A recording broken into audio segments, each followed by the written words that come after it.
obodo eze Oti nura o, akaja kwa narasia. ndị obodo anyị Oti nura o, akaja kwa narasia. anyị ọka nna ya Oti nura o, akaja kwa narasia.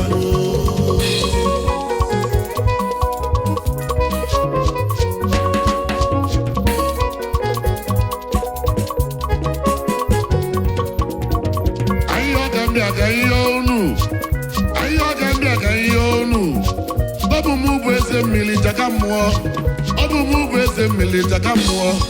mụ na Akwa Okuku na-adị na mma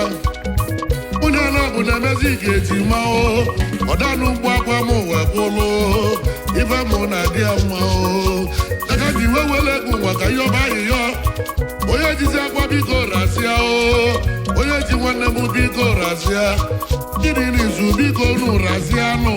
ọ bụ nwoke ji nwanne m ya raa ọ bụ nwaanyị ji nwanne m ya raa ọkwa na ahịhịa ọka nna ya ozu n'udegwu o ji n'ụnya biko raa ụmụ Igbo Oti nura o, akaja kwa narasia. ndị obodo anyị Oti nura o, akaja kwa narasia.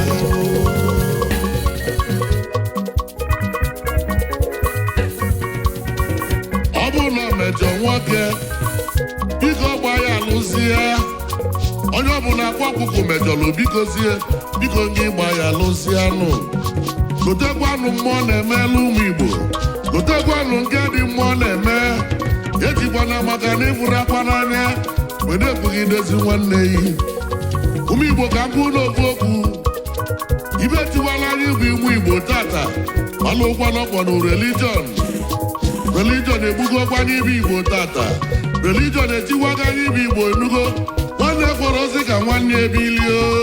ndị ụka kwetara n'omenala ga-adị omenala kwetara n'ụka ga-adị religion etiwasịgo ụmụ Igbo dịka ndị wee yobu na ahịhịọnụ wee na-asụ onye ji nwanne m razia ka ọ natazia otu n'ubi go razianụ obi melezia n'udo obi merezia n'udo erisi izu ụbọchị abụ nya bụ ife melụ Ezemmili akala lụla ezigbo ụla o inezi anya n'iru marịrọ mma ebe m na-achọzi nwanne m bụ Akwa o anyị ya ọka mbịa ka ihe ọzịa unu onye ji nwanne m na-arazianụ razia na Akwa Okuku ka ọ natazia ọ bụ na egwu ka ndị anyị ụlọ ahịhịa o wena so onye jizi razianụ ọ bụ na okwujọli biko razia ọ bụ na ọ lụrụ ọlụ ma ọ mụtara biko raa ọ bụ na o mejọli biko gị razia anala okwu onye olu azụ ọ bụ na olu niile ka analụlụ ya kedu ife anyị bụ Igbo na-akọchazila onwe anyị kedu ife anyị bụ Igbo na-emejọzi onwe anyị o nwanne ya nwere nsogbu ịbịazie na soshal midia iwedeguzi okwu ọjọọ n'isi nwanne yi ajụzi anyị ma ọ na-adịzi mma nwanne m onye